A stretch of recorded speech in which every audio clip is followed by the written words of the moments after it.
pup.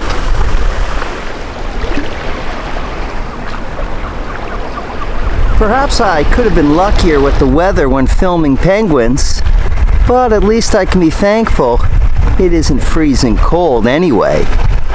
Hi, I'm Matt, and welcome to this edition of Borders on Budgets. On this episode, we are in Simonstown, South Africa, where a flock of penguins came years ago, and they've just decided to stay. A slog of a hike. I'm nuclear free. Tree branch or part of a log. Jarka. Sweat. A fine autumnal morning in South Africa along the coast. March of the Penguins in real life.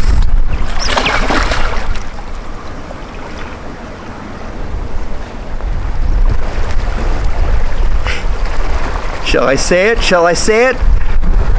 Penguin porn. They're all over the place.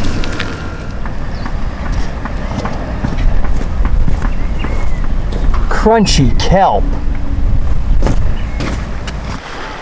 Okay, I'll respect the signage and the rope. Story goes that in 1985, about 4 penguins arrived in Simonstown, and they liked it so much that the colony has now expanded to over 2,000 birds, and they can easily be seen just outside of the center of the town, along the beaches, and in the adjacent Table Mountain National Park. Well, even the penguins know enough to vacate the beach on a rainy morning. Simonstown has its penguins, and it also has its golfers.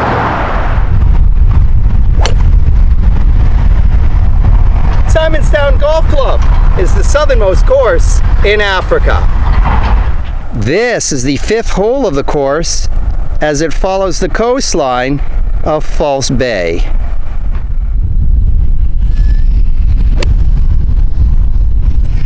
So Kevin, what are the challenges playing here at Simonstown? The biggest challenge that you have at Simonstown is the wind. We have gusts that can go up to 60, 65, 70 kilometers an hour. And if you can't play in the wind, you can't play at Simonstown. We got a tight shot here with out of bounds right behind the green.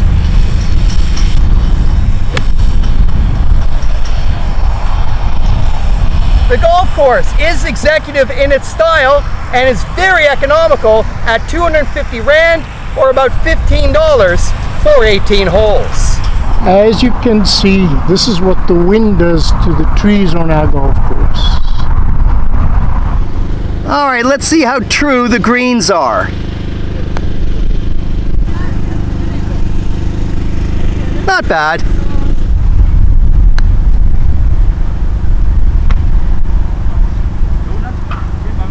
Somewhat acceptable. From the golf course, my campsite in Simonstown is literally a short drive away. Though camping at the Cape of Good Hope does come with its challenges. There's the golf course, and here is the view of False Bay from the campsite. And during fall camping in South Africa, you have your choice of spaces. All of this for 125 Rand or $8 a night. And yes, I did suffer a baboon break and enter. Between Simonstown and Cape Town, it is easy to forget that yes, we are in Africa. Wow. There's Africa for you.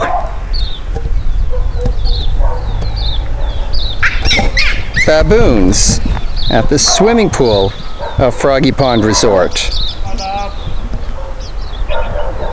Wow.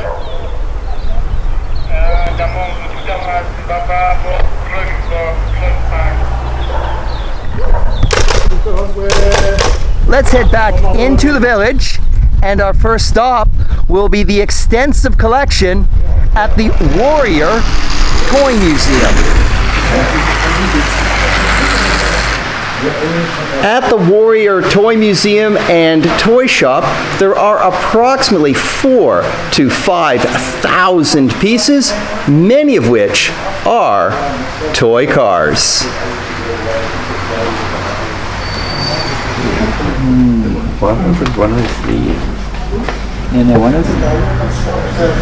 I retired in 1989 and I felt that I had lots more work in me. And so I've now been here for 32 years after retirement.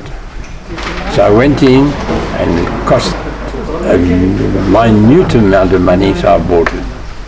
And then it never stopped. And how many years ago was that? 60.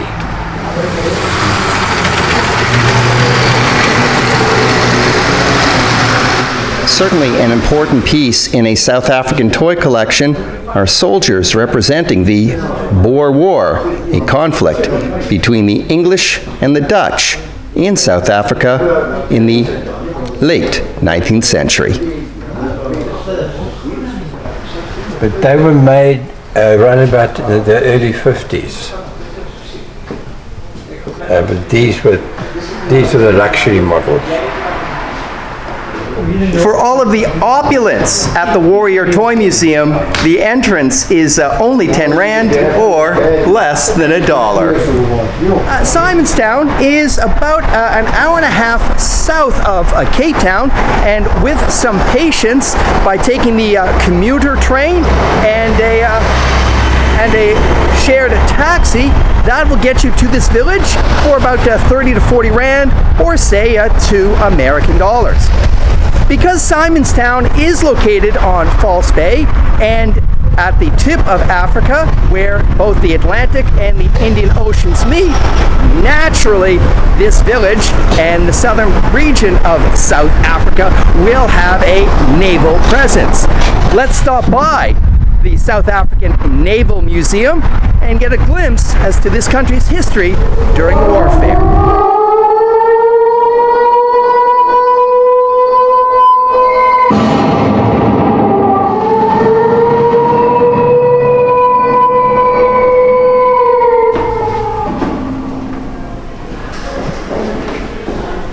An extensive collection at the museum highlighting over a couple of centuries of naval accomplishments of South Africa. If in the Toy Museum there were toy soldiers from the Boer War, here at the Naval Museum there are the artifacts of this conflict between the English and the Dutch in the early 20th century over South African territory. Commander Stein is the curator of the museum, and he will gladly share some information about South Africa and its role during the Second World War. South Africa fought on the side of the British during the Second World War. In fact, Simonstown, where we're at the moment, was a British Royal Navy base. So we didn't have our own navy, we only had a Seaward Defence Force that was established in 1940. So we took responsibility for the coastal protection of our own coastal waters. The biggest threat was German U-boats, as well as sea mines that were laid off Cape Agulhas, some distance from here, by German raiders. And especially during the closure of the Suez Canal, at various times, the Cape of Good Hope, this Cape Sea route has taken an even more a bigger importance, and for that reason it was always been important to have control over the waters, and that's what the South African Navy has taken ownership of, especially after 1957. And right up to this day, I think it remains a very important, if you want to call it, choke point between East and West, and we, the Navy, certainly has got a function to play, together with many friends, of course. Admission to the Naval Museum is free, and while we are on the water, let's take a look at the harbor in Simonstown.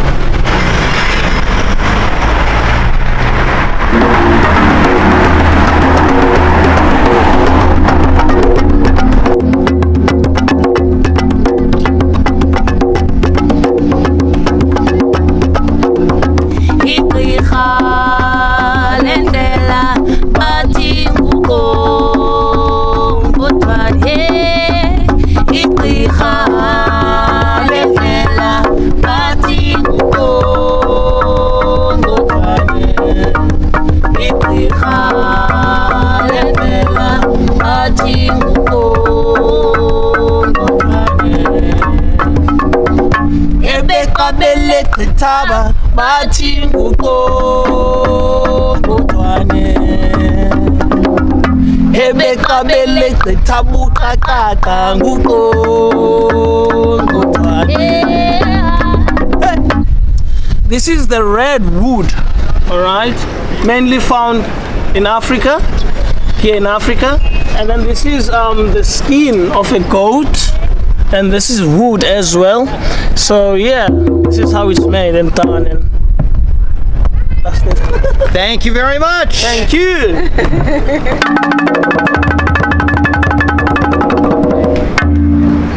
It's lunchtime, and the Harbor View restaurant has one of the great deals in town. So here at Harbor View, a takeaway order of fish and chips, the Hake, is 65 Rand or $4 American. So yes, please, 1 Hake and chips. Thank you. Yes, sir. All right, well, thank you very much. Wow, feel that heft. What a bargain this is. Thank you. Hake and chips, 65 Rand. What better place than to have a takeaway than on the harbor? My dining companion is the statue of the standby diver at the edge of the pier. What a fantastic harbor with a terrific meal upcoming, and it's turned out to be a superb day in Simonstown. So, this has been another edition of Borders on Budgets. A reminder, Borders on Budgets. Local people, natural sounds, not a lot of money. From Simonstown, South Africa, closest to the Cape of Good Hope, thank you for tuning in, and I look forward to seeing you on the next episode.